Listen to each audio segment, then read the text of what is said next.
Antes de passar aqui para o Camozzato, vamos colocar a tela ali do gráfico da aprovação para a gente ver o desenho dessa aprovação e a desaprovação do governo Lula. Para a gente aqui está um pouco pequeno, mas para quem está assistindo está legível. Vou fazer uma leitura por aqui pela tela também. Ó. Em agosto de 2023 começa o gráfico. A parte azul era aprovação, era 60% aprovação, 35% de reprovação. Aí a curva foi se invertendo até chegar ali em maio de 24, 50 de aprovação, 47 de desaprovação. Depois a desaprovação recuou um pouco, foi oscilando até que a desaprovação passou a aprovação lá em dezembro de 24. Aí chegou a ficar com 56, 57% desaprovando, 40, 41% aprovando apenas isso lá já em março e maio de 25. Aí começou a inverter de novo, a partir de maio de 25. Ó. O azul foi subindo, que é a aprovação, até chegar ao índice que a gente tem hoje, de 48%, e o desaprovação foi caindo até o índice de 49%, que a gente está acompanhando hoje aqui. Mas, bom, vamos pegar a palavra do deputado estadual Felipe Camozzato, então, a visão dele dessa pesquisa, já podendo também já dar a sua opinião. Boa tarde, deputado. Muito obrigado de novo pela presença aqui. Boa tarde, Léo. Boa tarde, meu colega Jefferson Fernandes. Deixar um abraço então para o seu Denis, parabéns aí pelo aniversário. Apesar de termos divergência ideológica, eu e o deputado Jefferson temos uma boa relação. Acho que ali na Assembleia Legislativa, de maneira geral, né, somos muitas vezes muito aguerridos no debate ideológico de ideias, mas essa cordialidade, esse respeito, acho que é uma coisa importante, uma marca importante, inclusive, dos mandatos ali na Assembleia, né, Jefferson? E eu e você tivemos a oportunidade recentemente de estarmos caminhando juntos no combate a privilégios, e quero agradecer ao deputado Jefferson por ter, junto comigo, ajudado a liderar uma frente de deputados contra privilégios na Assembleia Legislativa, especialmente privilégios para a alta cúpula do serviço público, que estava tentando fazer recebimentos, na nossa opinião, inclusive irregulares, em cima de legislação aprovada no passado pela Assembleia Legislativa. E digo isso para poder já adentrar no tema aqui, onde, obviamente, vai se tornar um debate ideológico talvez um pouco mais aguerrido, mas para dizer que o respeito e a cordialidade não se afastam das ideias aqui, da intenção de debater as ideias de maneira mais forte. Eu entendo, Léo, que o resultado da aprovação do Lula é o resultado de uma combinação de fatores. Primeiro, é o pagamento pelo tanto de investimento que o governo federal tem feito nas inúmeras contas de publicidade institucional, no uso das estatais para essa finalidade, na contratação de artistas, influenciadores e na forma com que muitas vezes o jornalismo acaba sendo mais amigo do governo do que efetivamente faz o papel de jornalismo de fiscalização. E isso tem razão de ser, né? Não quero dizer aqui que os veículos de imprensa são petistas ou são de esquerda, né? Não é isso.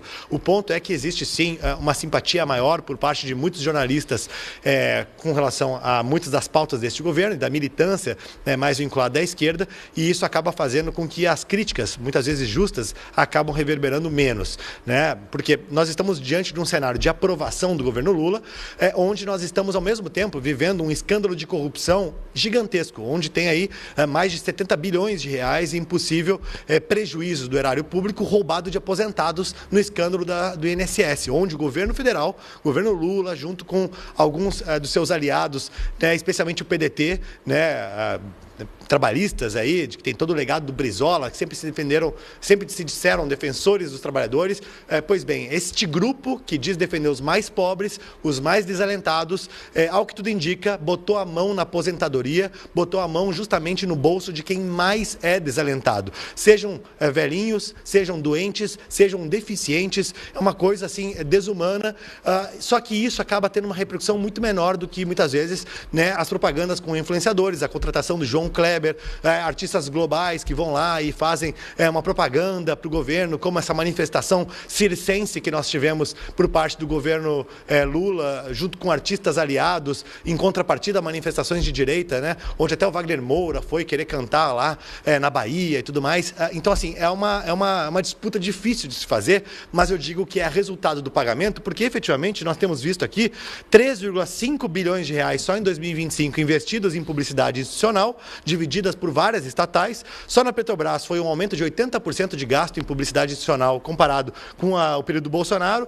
Nós temos ainda uma série de gastos que estão superando todas as perspectivas de responsabilidade fiscal para fazer assistencialismo. Hoje nós estamos chegando a quase 100 milhões de dependentes de programas sociais. Ou seja, como é que eu, que recebo dinheiro do governo, vou reclamar do governo? Muito difícil, né? Porque eu estou numa relação de dependência. Dependência financeira e, de certa forma, inclusive psicológica, porque eu fico, de certa forma, comprometido na minha reclamação, porque eu estou sendo beneficiário de um programa assistencial. E a própria Simone Tebet, ministra de Planejamento do governo federal, já falou que em 27 a conta não vai fechar, vai faltar dinheiro. Ou seja, o governo federal, muito habilidosamente, organizou este mandato do Lula para, uma vez que a rejeição começasse a subir, eles abrissem as torneiras do gasto público, abrissem as torneiras do populismo, abrissem a torneira do assistencialismo para contratar boa parte das mentes, dos humores e dos corações dos brasileiros que estão aí enfrentando uma dificuldade muito grande com relação à situação de se viver no Brasil. Porque o próprio dado de desemprego, trazido muitas vezes pelo governo federal, ele não traduz a realidade, já que o desemprego está baixo, porém, todos aqueles que desistiram de procurar emprego não são contabilizados. E são milhões que desistiram de procurar emprego, porque milhões deles, se procurarem e se empregarem, deixarão de ser subvencionados por programas de assistência social. E aí é óbvio que eles preferem o bico, a informalidade, contribuindo para um suposto desemprego baixo. A verdade é que a coisa não está fácil, muita gente não vive tão bem assim, mas a propaganda vai muito bem. Obrigado. Deputado Jefferson Fernandes, vamos lá. Eu contesto a visão do meu colega, porque acho que propaganda não muda a avaliação de nenhum governo, sinceramente. Num período que os ataques e contra-ataques, os debates têm ocorrido, sobretudo via redes sociais, eu quero crer que não é esse o elemento decisivo. O que tem, sim, é um desempenho político, inclusive muito mais forte, do próprio presidente Lula, que resolveu colocar a público alguns temas que deixam nítido para a opinião pública brasileira qual é efetivamente a sua intenção na gestão da presidência da República. Esse projeto, para mim, de isenção do imposto de renda para quem ganha até R$5.000, e fazendo fechar a conta, cobrando de quem ganha mais de R$50.000, que é simplesmente uma alteração de cobrar de quem ganha mais e conceder isenção de quem ganha menos, que era uma promessa de campanha, assim como tinha sido do Bolsonaro e ele não cumpriu. Isso tudo revela para a opinião pública um posicionamento forte, que é importante ter. O Lula, sempre cauteloso, governou suas primeiras 2 gestões numa pacificação do país, não tinha esses ataques periódicos e ele foi entendendo que é necessário fazer um posicionamento público sem ser aquela baixaria como o Bolsonaro fazia todos os dias. E outro elemento aqui importante, Camozzato, nenhum programa social que o presidente Lula está colocando em prática é diferente do que o Bolsonaro prometeu. Os R$600, por exemplo, que está indo para as famílias do Bolsa Família, era promessa também do Bolsonaro. O Bolsonaro, que vocês passaram a apoiar, até eu vi com estranheza o Novo aderindo de um jeito que não entendia que não ia ser, mas acabou sendo. Ele fez política populista em 2022, no auge do seu governo, sim, em nítido desespero. Ele obrigou os estados a diminuir combustível, por exemplo, e quem pagou a conta foi o nosso governo, assim como o compromisso, não só com o Bolsa Família, foi aprovado pelo próprio Congresso, e é política pública que todo mundo sabe que é importante para o Brasil. Eu quero que o nosso país não dependa de nenhuma bolsa, nenhuma assistência, e que nós retiremos da miséria. Infelizmente, há ainda um percentual significativo. O governo do presidente Lula, agora nessa última gestão, segundo a FAO, retira 8 milhões de pessoas que estão abaixo da linha da miséria. Isso é muito importante. Não é populismo. Isso é uma política de dignidade para as pessoas terem o mínimo. As famílias, geralmente mulheres, crianças abaixo de 7 anos, R$600 não é nem uma fortuna. Tem problemas muito mais significativos no Brasil, do ponto de vista da destinação da receita, que, por exemplo, são comprometimento da dívida interna, que é um rombo de mais de 50% do orçamento. Isso sim, para mim, é um problema significativo que o Brasil tem que enfrentar. Então, julgo que esse embate extrema-direita, que ontem retira a possibilidade de ter uma cobertura de recurso no caixa, comemorando, assim como comemorou a taxação pelo Trump dos produtos nossos, isso não tem ficado bem perante a opinião pública e, querendo ou não, ajuda a consolidar ainda mais a liderança do presidente Lula. Tá. Eu até quero falar em seguidinho sobre esse capítulo específico aí do Trump, mas, deputado Camozzato, esse ponto que é apontado por alguns especialistas e agora pelo deputado Jefferson Fernandes, da isenção do imposto de renda para quem ganha até R$5.000, foi apontado como um dos pontos principais para a elevação da aprovação do presidente Lula. Mesmo que as pessoas não tenham tido ainda essa isenção, a percepção de que uma notícia boa vá atingir essas pessoas pode ter ajudado nisso. O senhor concorda, discorda? Isso eu concordo. Aliás, acho que tem alguns pontos que o Jefferson traz que são pertinentes, né? Por exemplo, a questão do Bolsa Família. De fato, né, eu concordo com o deputado Jefferson que aquele último ano do governo Bolsonaro se fez muito populismo fiscal também e foi equivocado. Não à toa que o Novo votou contrariamente a algumas das medidas por entender que depois o próprio PT ia se beneficiar disso e ia usar desse precedente para fazer ainda mais, como está fazendo. Depois do Bolsa Família ampliado, tem um problema aí criado que são os demais benefícios, né? A gente está vendo agora a isenção na conta de energia elétrica, que vai pesar mais na conta de empresas, setor comercial e outros privados. Nós estamos vendo, e isso vai encarecer o produto, ou seja, tu tira de um lado do bolso do cidadão, mas tu bota no outro lado no preço maior dos produtos do consumidor, né? Porque só muda quem vai pagar a conta vai seguir lá, né? A mesma coisa aí do Vale Gás e outros benefícios que estão cada vez mais sendo ampliados, né? Então minha crítica está mais nesse ponto. Acho que no Bolsa Família tu tens razão em falar da ampliação que o Bolsonaro fez, né? No relação à tarifa do Donald Trump, só para deixar claro também, existe uma parte sim da direita que realmente aplaudiu e eu considero essa parte extremamente equivocada em ter aplaudido, né? O tarifaço ele é ruim e eu inclusive estive num debate aqui no Conversas Cruzadas sobre o tema do tarifaço e prontamente disso, ninguém deve comemorar tarifaço, porque tarifaço prejudica o consumidor, prejudica o produtor, prejudica todos os lados.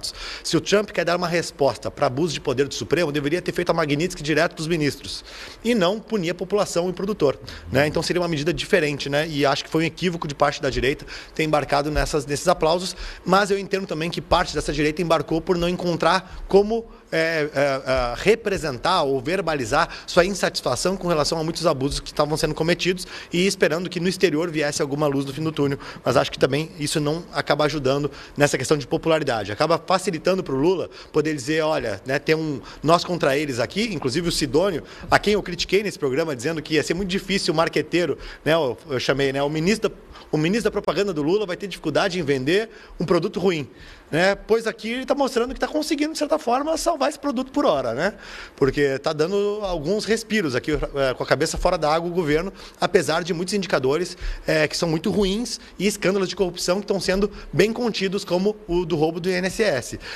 Mas nós temos um grande desafio pela frente, no caso aí da publicidade, que foi, naquela ocasião, quando eu falei do Sidônio, eu dizia, olha, nós temos estatais batendo recorde de resultado negativo, mais uma vez, a gente está vendo prejuízo nas estatais.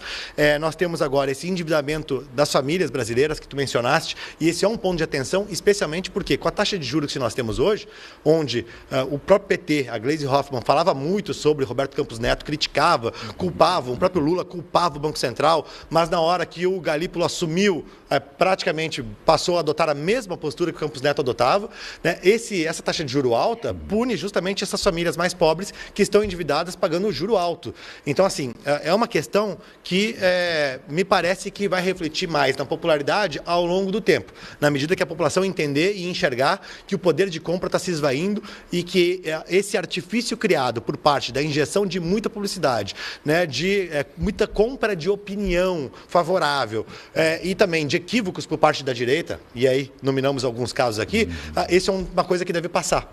Na minha opinião, isso deve passar. passar. E aí é o desafio do governo Lula. Como é que nós conseguiremos ter combustível para conseguir manter este ímpeto de crescimento na aprovação diante da saturação destas mensagens e narrativas que estão sendo vendidas com muito dinheiro em publicidade. E quando a gente adentra os números da Quest aqui, Léo, os números deixam claro também, me chamou muita atenção aqui, que primeiro, né, surge uma aprovação mais alta do governo Lula naqueles eleitores pesquisados que não se identificam nem à esquerda nem à direita. Isso é um ponto positivo, mostra que o governo está conseguindo se comunicar com o eleitor decisor da eleição, né? Então é um ponto de atenção para a direita, né? Olha, a direita precisa ser mais eficiente, entregar a mensagem que para o cidadão comum, que não se importa com esquerda e direita, ele não está enxergando muitos prejuízos. Agora, quando a gente olha para a questão da dependência de programa assistencial, ali é muito nítido, né, que beneficiários de Bolsa Família tiveram, são 17 pontos percentuais de crescimento no índice de aprovação. Ou seja, e além disso, quando a gente olha o outro dado cruzado, até são 60 páginas aqui, né? Mas quando a gente olha esse dado cruzado, né, de beneficiários do Bolsa Família, que ajudaram a turbinar essa aprovação que cresceu, junto com o percentual de lulistas declarados, que também cresceu em mais de 10 pontos percentuais a aprovação, mostra que talvez uma parte desse recorte seja também de muitos petistas, muitos lulistas que estavam talvez não muito empolgados com o governo e que ao ver o cumprimento, por exemplo, da promessa do imposto de renda, voltaram a se empolgar, voltaram a se encorajar a sair para a rua, voltaram a se encorajar a militar, né, nas redes sociais e nas suas casas. E isso refletiu-se na pesquisa. Para tudo isso, para concluir, né, eu quero dizer, deixar encaminhado que eu entendo que nós temos um desafio pela frente, enquanto direita, né, de conseguir mostrar os desafios que nós temos de endividamento, irresponsabilidade fiscal e corrupção que tem nesse governo, de mostrar mais isso para a população, porque essa conta vai chegar para ela. E segundo momento, o desafio do governo Lula de conseguir manter a taxa de aprovação alta diante dessa circunstância, que não vai dar para ficar enganando todo mundo o tempo todo.